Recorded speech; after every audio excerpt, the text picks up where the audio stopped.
Hello and welcome to World Insight with me, Tian Wei. The program is coming to you live from Beijing on CGTN.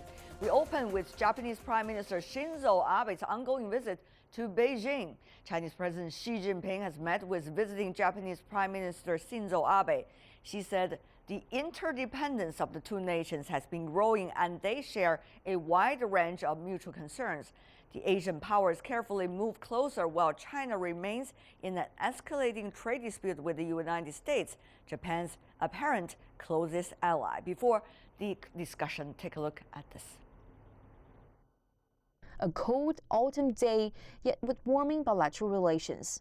As Abe is the first Japanese prime minister to visit China in 7 years, both sides are seizing the opportunity to discuss a wide range of issues of mutual concern. Chinese President Xi Jinping said bilateral relations have returned to the right track, which the two sides should cherish.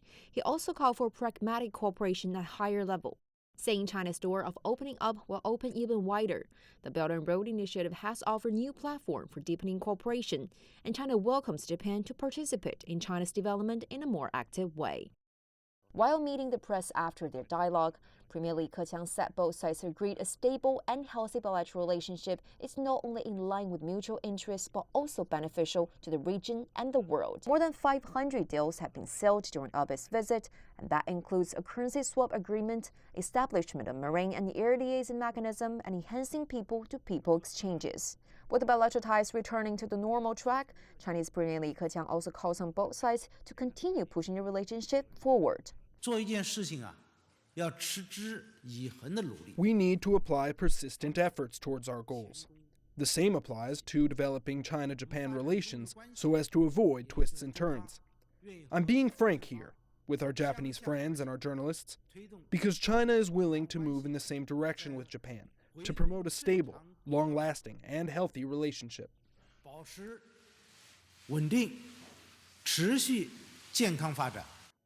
Prime Minister Abe echoed Li's remarks that China-Japan relations are making progress. Abe says he welcomes a number of Chinese pledges to improve ties and bilateral trade.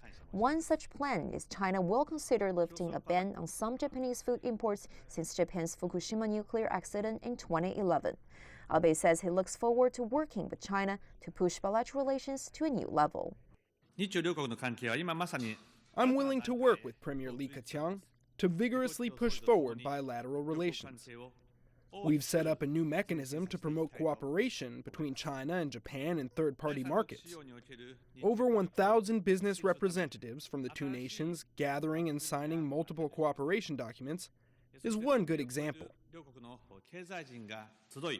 Also on Friday, the two sides entered a number of MOUs on issues that include setting up high-level official dialogues, improving senior healthcare, and enhancing stock market cooperation.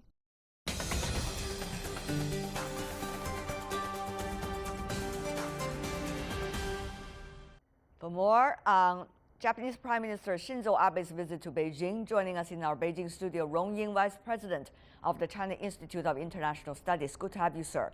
In Hong Kong, we have Kato Yoshikatsu, an adjunct associate professor at the Asia Global Institute from University of Hong Kong. Welcome as well. Many say, Mr. Rong, very briefly from you first, this can be compared to an ice-breaking trip made by both sides of the leadership in China and Japan back in the 1970s, when the two countries broke up with one another for quite some time. Do you think this can be comparable? Well, certainly it is a very significant visit because for Japanese Prime Minister Abe, Shinzo Abe, this is the first ever official visit in 7 years. And it was going to, I think, so far, the progress and the agreement that have been signed. And it's fair to say that it would help open up a new era of a relationship between China and Japan. This is significant, but I'm not sure how, because history is changing and the circumstances are different, but certainly this is a very significant visit and very important for the relationship years ahead. Mr. Yoshikatsu, your thought, significant much or only the beginning? Of course, this is a very important visit, and because Japan and China have experienced a very difficult time over the last couple of years and decades. So now, we can celebrate jointly 40 anniversary years for the peace and friendship treaties. It's a very good step, and providing a very politically friendship and positive messages to two countries and to public opinions and to businessmen. And this is a very positive step, and it is a very good for the bilateral relationship. What is bringing Prime Minister Abe to China, Mr. Yoshikatsu? If you think about from Japan's circumstances, what is driving him to come over here? First of all, because now more than 500 businessmen accompanies Shinzo Abe, Prime Minister. So Japan, Shinzo Abe make a great concerns on economy. And now Shinzo Abe points out, we should lift our bilateral relationship to the new era. So this means, we need to improve our economic relationship. And now we are strengthening to the joint cooperation projects in third countries, in the third areas. So I think this is a very good move and improvement for Japan and China and economic relationship. It's a very good step. But what about from China's perspective, Mr. Rong? What is China having in mind when China now agrees to warm up this relationship once again after 7 years? Well, China has always attached great importance to the relationship with Japan. Very important neighbors for China has been such a close relationship in the fields of economy, certainly in culture, and also I think there are some differences and disputes between them. So in the past few years, unfortunately, because of the policies pursued by the Abe administration, particularly on the question of territorial issues, on the history, the relationship suffered a lot to the extent that they are being not able to to carry out the kind of high-level visits like that. It was only this May that the Chinese Premier Li Keqiang made first ever official visit to Japan. So this visit, the exchange of visit of the two prime ministers in 1 year signifies the normality, the return of the normality, normalcy of the relationship, and open up and certainly a new era.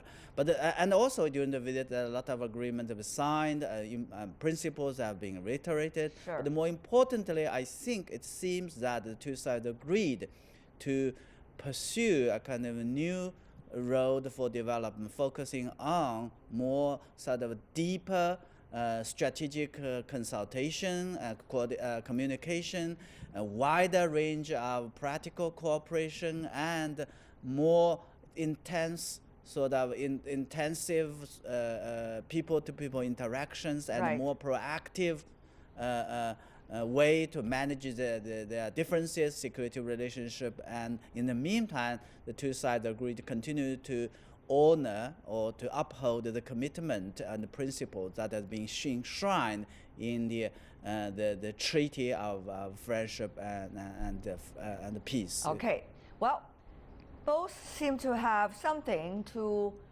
use as reference as to why this thing happened and this visit happened. But one wants to make sure that this is so much closely linked to internal politics in each of the two countries. Also, the outer challenges each of the two countries are facing right now. If you think about it, Mr. Rong, from the Chinese side, frankly speaking, at the very beginning of the ice melting process between China and Japan, it was the time right after the Cultural Revolution. China was on a path to seek for development. And China is having China-Japan relations as one of those steps in order to seek a good neighbor relationship and also to open up its door. It is in the overall development plan about China's future. Compared to that, Mr. Rong, now the China-Japan relations, where is it? Is it as significant as it used to be? Or it is much more about bilateral and bilateral only? I think the short answer is both. Certainly, it is one of the most important bilateral relationship for China, and it is also, I think, a relationship that have regional and global significance. After all, I think even if you look at the economic front, both China and Japan are the second and third largest economy. And of course, I think the stable and healthy relationship between China and Japan would have means a lot for the two countries themselves, but equally, I found the region and the world at large. But it is important if you take a long perspective. I think China and Japan, the interaction has a long history, thousands of years. And in recent modern times, of course, the relationship had difficulties. The Japanese, aggression of the China causing so many sufferings and atrocities, and it was until 1972 when the process of normalization of the diplomatic relations, and then, of course, 1978, the signing of the Treaty for Peace and Friendship, which I think put the agreements of the joint communique for the bilateral normalization in a legal form. Those are the timelines. But Mr. Rong, you know very well what I'm trying to ask here. That is whether China is looking now at the relationship between China and Japan in a strategic way, a way that is likely to impact China's future and even development plan, not only in the region, but also worldwide. To what extent is that relation still that important compared to the 1970s, or it is not as relevant as it used to be, Mr. Rong? Because China is different, Japan is different. It's about the second and the third largest economies in the world, rather than the most developed country and some of the least developed countries. And the history has also been a part of it. Meanwhile, the allied relationship between Japan and the United States and the apparent trade war between China and the United States. So how should we compare the significance of China-Japan relationship right now for China compared to, let's just say, 4 decades ago?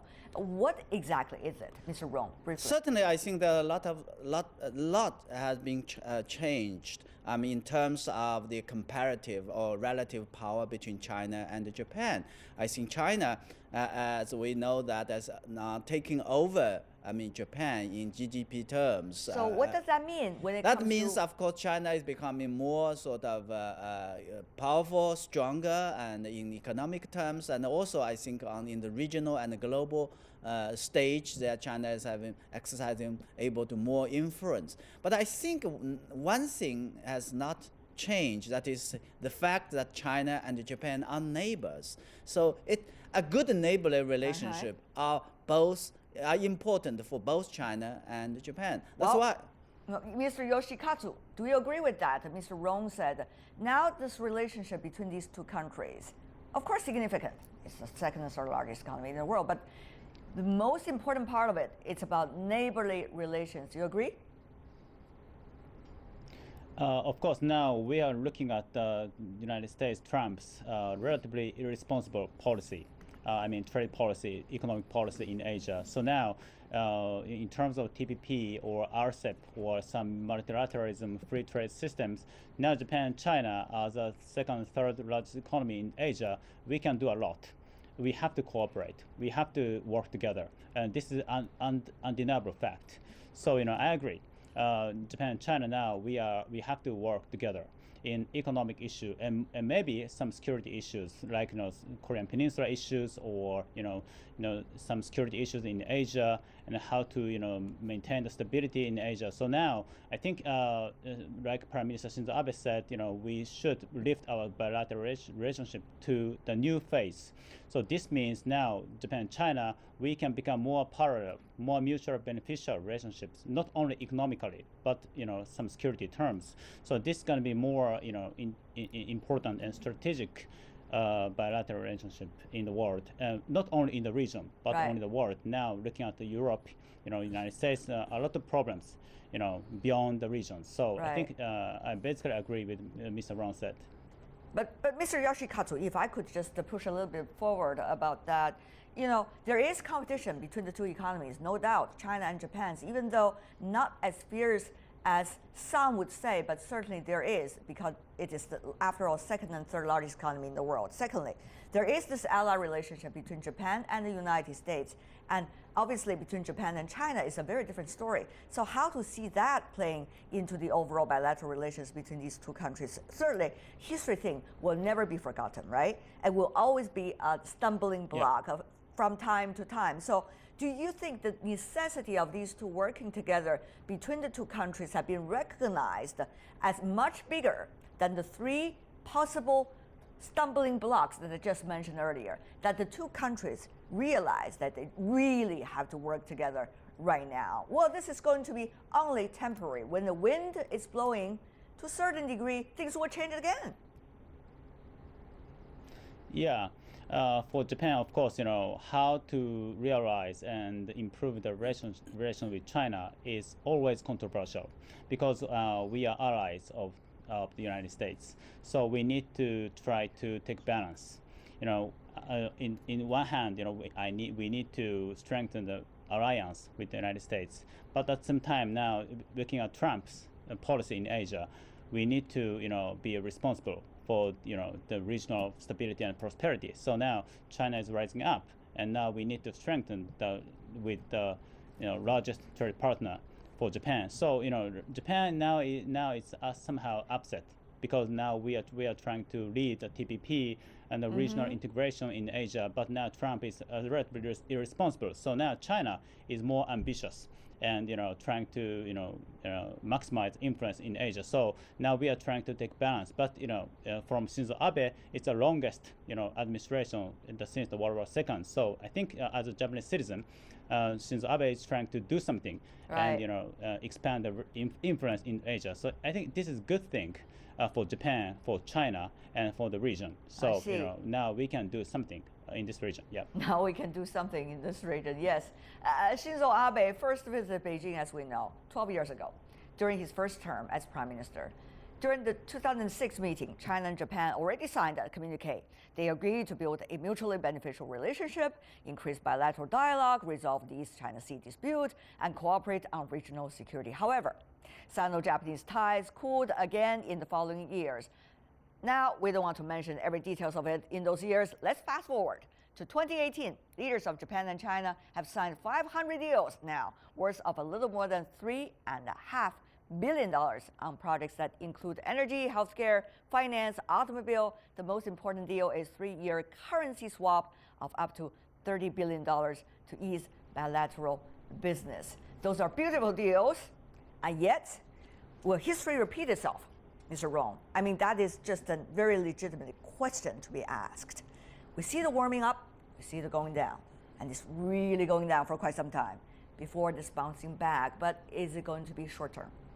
Well, it all depends on, certainly it's a big question, that's an open-ended question. But I think this visit, or the efforts that has been made so far for a kind of new era, I mean, China-Japan relation for a new era, is meant to find the answer to the question you raised. I think the Chinese side, as far as I can see, made it very clear there are several things they have to need to take into account. First of all, these principles and agreements and spirits, if I can say, has to be upheld. The 4 political documents and the 4 principles that have been reached in 2014.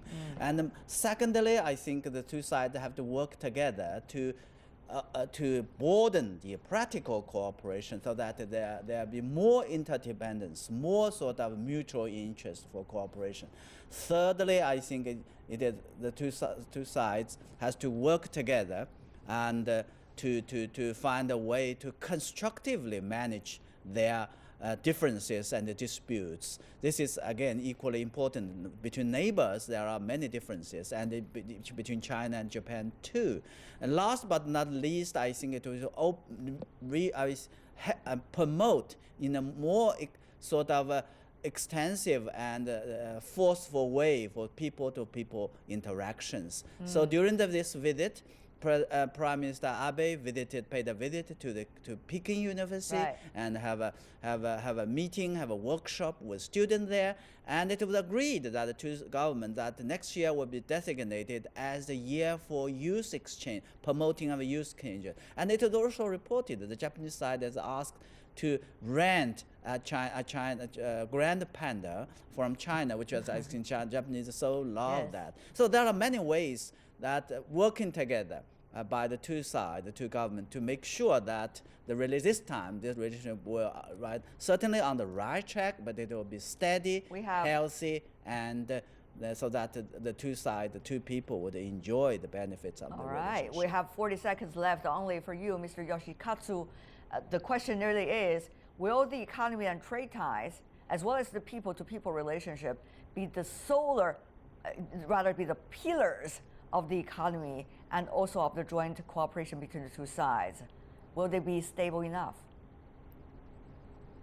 Yeah, of course, nothing is more important than people-to-people communication. Looking back to the last 10 years, people's trust and communication always matters. So I hope the two politicians from the both sides could provide positively, politically friendship and positive atmosphere for the two countries and for the two societies, for the two public opinions. And then I think I truly believe that economically, or in terms of people communication, we could manage and improve the relationship together. All so right. I am optimistic for the future of the bilateral relationship. Well, we all need to be optimistic, and we hope we can optimistically be able to accomplish the mission. Thank you so much, Kato Yoshikatsu, Rong Ying. Really appreciate it, gentlemen. Thank you for being with us. Really appreciate it. And you're watching World Insight with me, Tian Wei. Still to come on the program. NATO's Deputy Secretary General parachutes into China, learning to walk before running with Beijing. That interview right after this break. Shanghai, city on the sea, sparkling, bustling, cosmopolitan, China's first trading powerhouse, home to multinationals, Asian hubs, and Asia's second largest stock market. Business power runs through the metropolis. Shanghai welcomes in the best of the world to break down barriers, smooth business, discover new possibilities. Join us November 5th through the 10th. A defining statement in China's opening up. The 2018 China International Import Expo. Images may appear to be identical, but looks can be deceiving. The difference is not always obvious. It has to be discovered. There are always different sides to a story. We put the focus on the details. To see more, to understand better. CGTN. See the difference.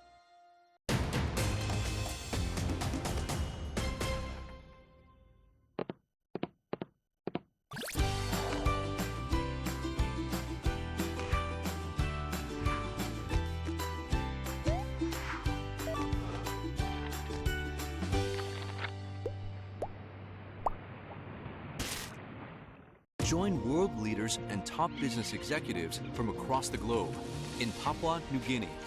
Nestled in the Pacific, witness its unforgettable cultures and landscapes. Here, we host for the very first time the Apec CEO Summit in 2018. Don't miss the opportunity of a lifetime to rub shoulders with the best in their fields and explore this beautiful and unique nation. The Apec CEO Summit.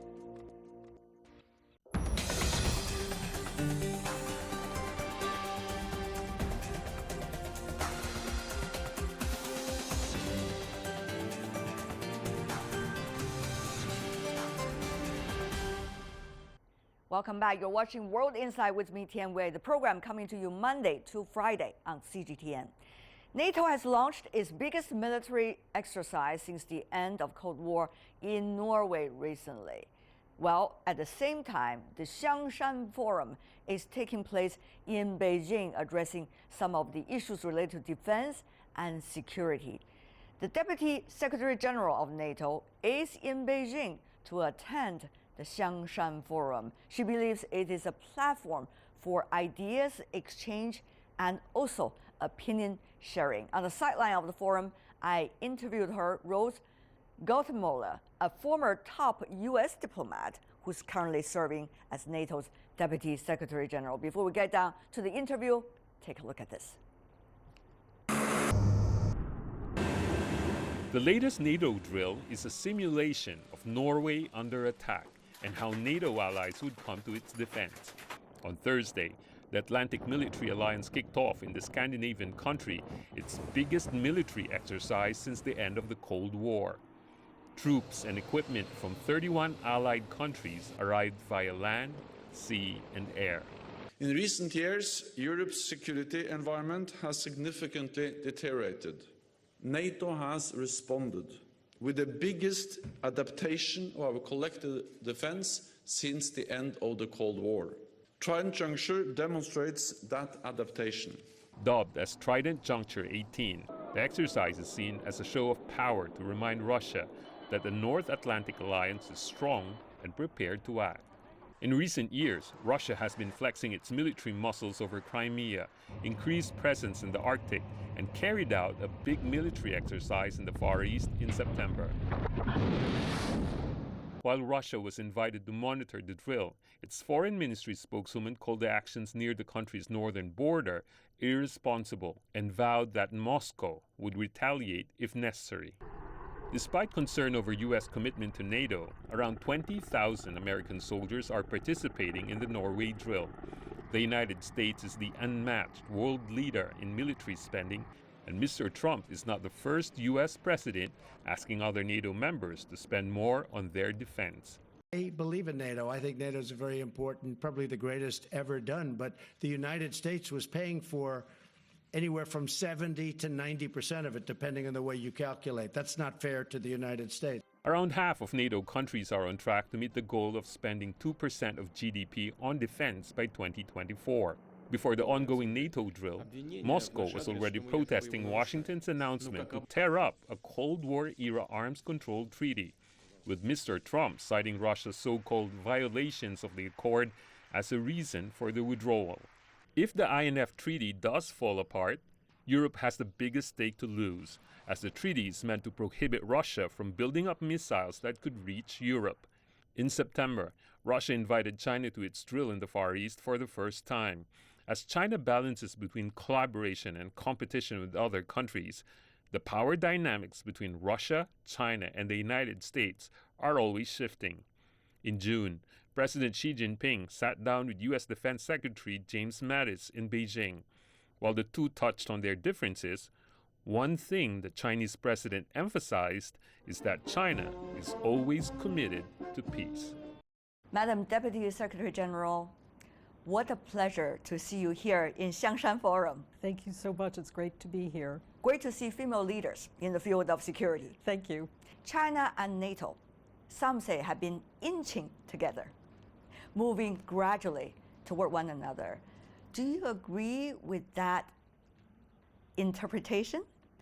What could be the fields that the two can really work on near future? We have already seen some examples of NATO and China working well together. For example, during the height of the fight against piracy off the coast of Somalia, NATO and China were working in close proximity in the maritime sphere, and we had some very successful joint efforts in that context. So we already have some good experience to build on. I think the maritime sphere is an important one, but also we face so many common challenges, areas where we have to be thinking hard about the future and where we go from here on cooperation. Challenges such as the challenge of terrorism, for example, challenges related to new technology. They are both They are both technologies that offer promise, but they offer complexity as well. And so the more that we are talking together, and I think that is the key, to have good lines of communication open and to be talking together, because China is really developing its global reach increasingly. NATO, of course, is the North Atlantic Treaty Organization, so we have a Euro-Atlantic focus, but we are going to increasingly be operating in the same regions of the world, and so it's good we have lines of communication open. We need mutual predictability and good mutual understanding. It is not easy for that handshake to take place. Many could remember the moment when China and NATO be able to shook hand. Could you help us, what has managed to help the two sides to eventually walk and work together? I think it is a very good military-to-military conversation so far. We already regularly have staff talks. Sometimes we are participating together in some courses, for example. So we already have good communications. We have experts who are increasingly getting to know each other. And when there is that good human contact, that's when I think cooperation starts to develop in some very mutually beneficial areas. But it's focused really on what is pragmatic, what works for NATO, what works for China. But trust, not easy to build. It has to be done through a period of time. Having said that, though, the changes of the world, though, is demanding China and NATO to efficiently create trust and be able to do something, as you just earlier described. How can we solve this dilemma in a way? Well, any time there's a deficit of trust, it's because, I think, of two causes. Sometimes it's because events have gone in a certain direction and actions have been taken that create a deficit of trust. But other times it's just because there haven't been open channels of communication and there have been no opportunities to get to know each other. In some sense, that's a kind of simple way to build trust, to get to know each other. And so that's why this forum is so important, the Beijing Xiangshan Forum. It's so important because it gives people all over the world the chance to just sit down and get to know each other. 3 decades ago, there was a bombing of the Chinese embassy. Chinese believe it was done by the NATO. That was the lowest point, almost, between the two sides for decades. But the two sides has managed to bring it back to a certain extent, as you have just explained earlier. Now, that kinds of quality and capability probably is even in more urgent need. What are those capabilities? What are those qualities? How can we cultivate them on a pragmatic basis, rather than just words and slogans? Well, I'll give you a good example from today's discussions. Everyone is concerned about the fight against terrorism, the fight against violent extremism. Yes. And terrorists are taking some technologies off the shelf, like drone technologies, and they are employing them in operations. And so NATO, for example, is working on research projects to look for ways to counter such off-the-shelf technologies and look for ways to help in the fight against terrorism. I think we're all equally concerned in these areas, and so that's a fine example of ways in which I think we need to be communicating results and talking about how we need to apply some of these technologies for good reasons and not for bad reasons. It is only with certain degree of trust that technologies can be shared and can be mutually applied and therefore to work together. It seems that we're always coming back to the trust issue. That's why I always come back to the communication issue. We have to crawl before we can walk. Yes. And walk Love that. before we can run. Just like babies, going to children, going to grown-ups. And so I think that if we begin with small steps and particularly with dialogue and communication, we can begin to build that trust. Some have been asking questions about, China and NATO, what are they thinking if they are working together? Do they have a common direction that they have to tackle? Do they have a common challenge? Some say, what about what's going to be the role of the United States in this cooperation between China and NATO? And what would be the role of Russia? Well, I think you pointed to common challenges, and that's the most important thing for us all to focus in on. And again, I revert to the example I raised of the threat of piracy off the coast of Somalia. There we had a very large international flotilla focused on providing security for commercial shipping and fighting the pirates. And there we had everybody involved. China was involved, India was involved, Russia was involved, the EU was leading the effort, and NATO was involved. But many of NATO's member countries, including the United States, were involved as well. So at times when we have common security challenges, we need to be thinking about ways where we can come together to work on solving those challenges. It is no secret that within NATO there has been a big debate over the past few years about what would be the role of the U.S., how much will the U.S. contribute, and how much will the other countries contribute to the overall budget and to the overall capabilities. Where is it going, your judgment of the direction? We do have a debate in NATO going on now about burden sharing, about defense budgets, but I think about NATO as one big family, and any big family has disputes and disagreements from time to time. I'm sure here in China it's the same. Sometimes there are family disputes, and you work to resolve them and you come back together again. It's been the same at NATO over time. We've had disputes from time to time. The 2003 war in Iraq is a very good example of that. But we've been able to resolve the differences and come back together.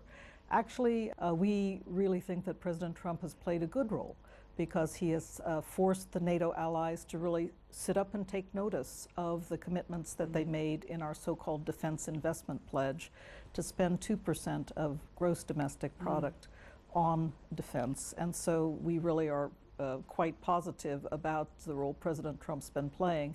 I have to tell you, though, that every president, I remember President Bush, first President Bush, President Clinton, Obama, President Bush II, they all talk about more burden sharing in NATO. So it's been a consistent message, but President Trump has really driven it home. Certainly he has his very different style, to say the least. Indeed. So now we're probably in a dramatic changing period of time that everybody is rethinking which group to join, which group to keep, where is the partnership, and what's the nature of the partnership. Therefore, I wonder about NATO as well, such a comprehensive, huge body. What is your thought and your colleagues' thoughts about this?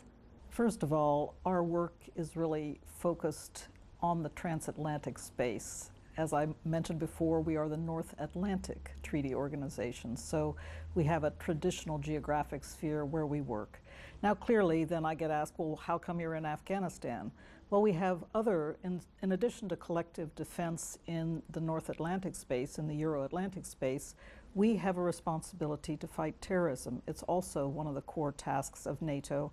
And indeed, after the 9/11 attack on the United States, that is the only time that the Article 5 commitment was called forth by unanimous consent in NATO, that everyone said we need to stand up with the United States to fight this terrorist threat. It's why we are in Afghanistan today. And so, of course, we really work hard to continue to focus where we need to focus on our own defense and security, but we think because there are mutual concerns around the world, terrorism is a great example of that, that we need to also join with other countries in thinking about ways to fight these challenges together. If you see the cooperation between the United States and NATO, or NATO as a whole, with the US as an important player of it, for example, the war in Iraq has not necessarily been a success. And NATO as an organization has your own identity rather than all the same on the list with the United States. So how is the NATO identifying your core values, particularly regarding a changing US? Well, I have to a little bit take Go ahead, exception ma'am. with your hypothesis, and that is that somehow the United States and NATO are diverging in terms of values. We share the same values. We are a defensive alliance. We are based on the rule of law. We really focus on, if we need to take action, that it should be limited, defensive, and in line with our international law obligations. So we are always thinking in that way, and every member of NATO thinks in that way. Otherwise, we would not be the NATO alliance. It's basic to our DNA, so to say. But the other important thing I wanted to say is that we are 29 members, all of whom have an equal vote at the table. Any big decision that is made at NATO has to be made by consensus. Sometimes people say, oh, the United States, you know, they dominate the decisions. Well, in fact, every decision has to be made by consensus. And I think the Iraq War of 2003 is an example of where NATO did not reach consensus. And so therefore, it was a case where the United States and NATO were not exactly on the same page. Madam Deputy Secretary General, you used to work for Washington, and certainly you made that switch beautifully. Now for NATO, how do you see this transition? One is working for a national interest, the other is working for a very much a group consensus, particularly at the moment when reaching a group consensus is extremely difficult for many organizations. Well, you know, my husband, who spent his whole life working in the realm of multilateral diplomacy, tells me I'm very lucky that most of my career has been spent on working bilateral diplomacy with the Soviet Union and the Russian Federation. So I have to say I feel the transition to NATO quite acutely, because now I am in a multilateral organization and I have to work those complexities every single day. But we are a great group, actually. It's like our headquarters at NATO. All the missions are there together. In some ways, it's like a big university campus. We are there working together every day, sometimes rubbing up against each other in the corridors, but always, in the end of the day, coming to agreement. The world is changing fast, and it's not a cliche. We all notice that every day almost in the headline news. Therefore, what are the priorities? That seems to be a question everybody and every country, every organization is thinking. We have our responsibilities for our collective defense. That is at the heart of our priorities. We also have responsibility for fighting terrorism. But I want to say further that we take very seriously the necessity to project stability, as we call it, to try to work with countries among our partners, for example, in the Mediterranean, in North Africa, in the Middle East, to try to build up state institutions, defense institutions, to try to build the notion of integrity in these countries in the fight against corruption. Is there a potential China and NATO would work together on those fronts?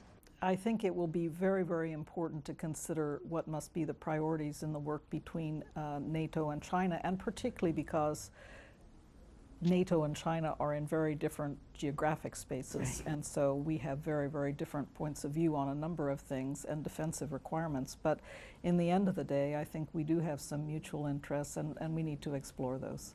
Madam Deputy Secretary General, what a pleasure once again to be able to have you on our program and share with us your thoughts. Really appreciate it. Thank you. Thank you so much.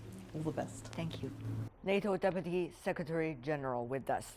And that is all the time we have for today. If you'd like to see more, try to find us World Insight CGTN into your search engine, or check out our YouTube channel. Follow us on Twitter, Facebook, and Sina Weibo. From me, Tian Wei, and everyone on the World Insight team, thanks for watching. Tune in again next time for insights across China and around the world, as the weekend is upon us. So have a great one.